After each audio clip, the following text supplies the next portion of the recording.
Izin dosen menyesuaikan, izin memperkenalkan diri, Taruna tingkat 2, nama Joel Seprianda Sitohang, STB 5383, Prodi Teknik Pemasyarakatan kelas B. Izin Bapak, izin di sini saya akan mencoba mempresentasikan materi yang dibawakan oleh kelompok kami mengenai tentang kelompok rentan, guna untuk memenuhi tugas pengganti UAS mata kuliah ilmu gizi. Di sini saya membawakan studi kasus dari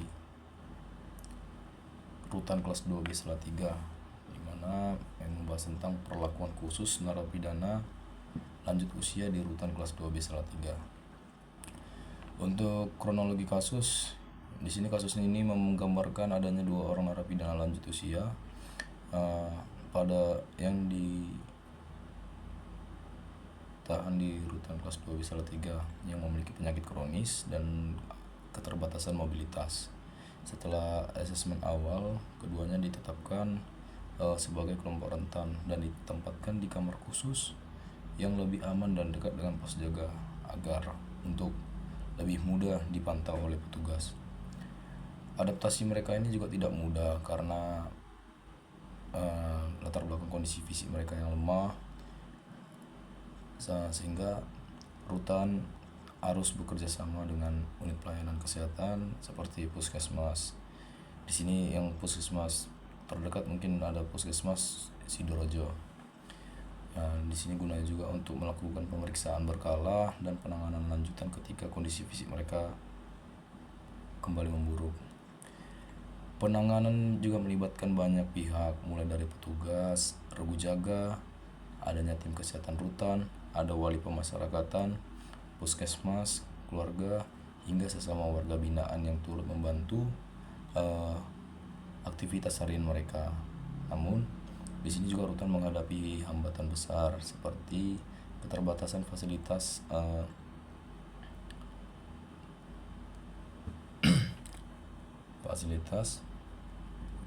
lalu karena over kapasitas hunian, lalu ada kurangnya tenaga medis dan psikologi, serta belum adanya SOP teknis layanan lansia yang meskipun regulasinya sudah ada. Secara keseluruhan, rutan telah berupaya memberikan perlakuan manusiawi dan perlindungan sesuai prinsip HAM.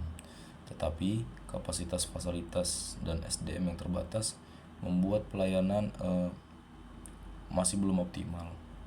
Jadi diperlukannya peningkatan sarana, penambahan tenaga kesehatan, serta penyusunan SOP khusus agar pemenuhan hak narapidana lansia ini dapat berjalan lebih efektif.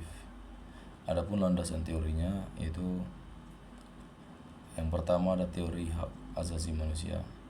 Hak lansia dalam lapas berakar pada prinsip martabat manusia, di mana yang diatur pada Undang-Undang Nomor 39 Tahun 1999 menegaskan perlindungan bagi kelompok rentan termasuk lansia melalui prinsip non-diskriminasi, adanya hak atas kesehatan dan perlakuan manusiawi. Ada juga instrumen HAM internasional juga mewajibkan layanan kesehatan di penjara setara dengan layanan kesehatan di masyarakat umum. Lalu yang kedua ada teori pemasyarakatan humanis. Di sini sistem pemasyarakatan modern berdasarkan Undang-Undang 22 tahun 2022 berfokus pada rehabilitasi dan reintegrasi sosial. Prinsip-prinsip seperti individual treatment, normalization, dynamic security, dan progresif menuntut perlakuan khusus bagi para lansia, termasuk lingkungan hunian yang aman dan serta program pembinaan yang disesuaikan kapasitas fisik mereka. Lalu ada teori geriatri yaitu kesehatan usia lanjut. Geriatri menjelaskan penurunan fungsi fisik, kognitif, dan mental pada lansia serta kecenderungan yang mengalami komorbid. Dalam konteks lapas, teori ini menegaskan kebutuhan akan hunian yang aman, alat bantu mobilitas, serta pemeriksaan kesehatan rutin dan dukungan emosional karena lansia tidak bisa diperlakukan sama dengan WBP yang muda-muda. Adapun di sini saya bawakan dari literatur reviewnya dari beberapa jurnal. Yang pertama yaitu perlakuan khusus lansia di Rutan Salatiga. Penelitian ini menggambarkan bagaimana perlakuan khusus yang diberikan kepada 2 narapidana lansia melalui akses keadilan, pembinaan sosial, spiritual, layanan kesehatan, dan penempatan kamar yang aman. Hasilnya menunjukkan bahwa rutan telah berupaya memberikan perlakuan manusiawi, namun masih terkendala fasilitas. Yang kedua yaitu mengenai tentang analisis hak warga binaan pemasyarakatan berdasarkan Undang-Undang Nomor 22 Tahun 2022.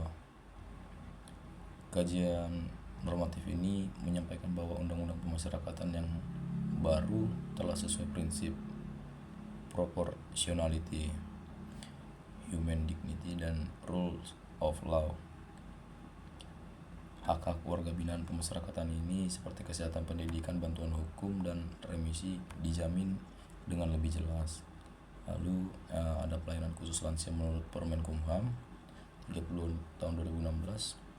Di sini juga menjelaskan adanya 4 layanan utama lansia, yaitu akses keadilan, pembinaan sosial, kesehatan geriatri, dan keamanan hunian. Namun implementasinya belum merata karena kurangnya sarana geriatri dan tenaga medis. Lalu keempat yaitu pengelompokan usia dan kepatuhan ham. Di sini penelitian ini menyoroti bahwa penggabungan anak, dewasa, dan lansia dalam satu fasilitas melanggar HAM dan mengganggu rehabilitasi. Solusi yang ditawarkan di sini yaitu adanya pembangunan lapas khusus melalui skema kerja sama dengan pemerintah ataupun swasta. Lalu selanjutnya ada pemenuhan hak lansia di lapas. Di sini jurnal ini menegaskan bahwa lansia memiliki hak kesehatan intensif, kebutuhan khusus seperti hunian yang aman dan makanan yang bergizi, serta hak rehabilitasi yang harus disesuaikan. Tantangan yang muncul antara lain yaitu overkapasitas dan minim fasilitasnya. Lalu selanjutnya ada transformasi sistem pemasyarakatan. Kajian ini membandingkan pendekatan retributif dengan rehabilitatif. Lansia sebagai kelompok yang rentan membutuhkan layanan kesehatan, keamanan hunian, dan kesempatan remisi berbasis implementasi masih juga terhambat dan oleh kurangnya sumber daya. Lalu adanya peningkatan kualitas hidup lansia di lapas. Penelitian ini juga menyoroti kebutuhan lansia dalam aspek kesehatan, kebutuhan keseharian, dan rehabilitasi. Lalu ada juga tantangan yang besar masih berupa fasilitas kesehatan juga yang minim dan program pembinaan yang belum sesuai dengan kemampuan fisik lansia. Lalu ada perlindungan hak lansia. Di sini juga menegaskan pentingnya perlindungan hukum dan kesehatan bagi lansia. Hambatan seperti overkapasitas, kekurangan tenaga medis, dan minimnya program rehabilitasi khusus membuat hak lansia belum juga terpenuhi secara optimal. Lalu di sini ada selanjutnya mengenai analisis dan diskusi. Perlakuan khusus bagi narapidana di Rutan Salatiga ini masih belum optimal meskipun regulasi sudah mengatur standar perlindungan pelaksanaannya dan terhambat oleh overkapasitas, minimnya tenaga medis, dan kurangnya fasilitas lansia. Untuk menjadi kendala utama itu yaitu fasilitas kesehatan dan sarana lansia terbatas. Lalu rasio petugas warga binaan pemasyarakatan ini tidak seimbang. Lalu program pembinaan masih berfokus pada usia produktif. Untuk dampak yang pada lansia, kesehatan fisiknya jadi kurang terpantau. Lalu kesejahteraan psikososial menurun karena keterasingan, kecemasan, dan minim interaksi. Lalu yang ketiga, pada kesenjangan regulasi praktik. Di sini aturannya sudah lengkap, tetapi implementasi masih administratif dan belum diwujudkan dalam konkret. Oke, selanjutnya kebutuhan perbaikan. Di sini hunian khusus lansia harus ada alat bantu gerak dan fasilitas kesehatan memadai. Lalu program pembinaan yang disesuaikan kapasitasnya fisik para lansia. Lalu adanya konseling rutin serta peningkatan kompetensi petugas. Sebagai kesimpulan, di sini perlakuan khusus bagi narapidana lansia di rutan kelas 2B Salatiga masih belum terlaksana secara optimal, meskipun regulasi tadi seperti Undang-Undang Pemasyarakatan Permenkumham 32 tahun 2016 dan Nelson Mandela Rules tetap memberikan dasar perlindungan. Pelaksanaannya masih terkendala oleh minimnya fasilitas kesehatan, lalu ada kurangnya tenaga medis dan psikolog, serta program pembinaan yang belum sesuai dengan kondisi fisik para lansia.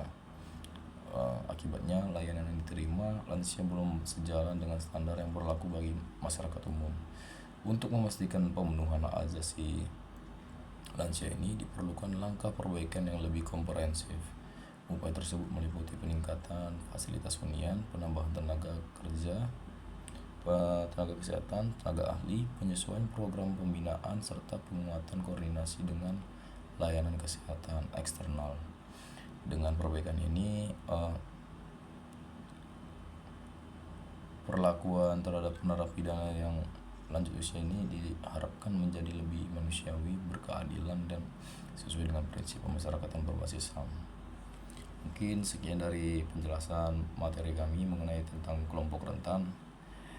Harapannya semoga apa yang kami sampaikan dapat bermanfaat bagi kita semua, dan kiranya jika ada salah kata kami mohon maaf. Terima kasih.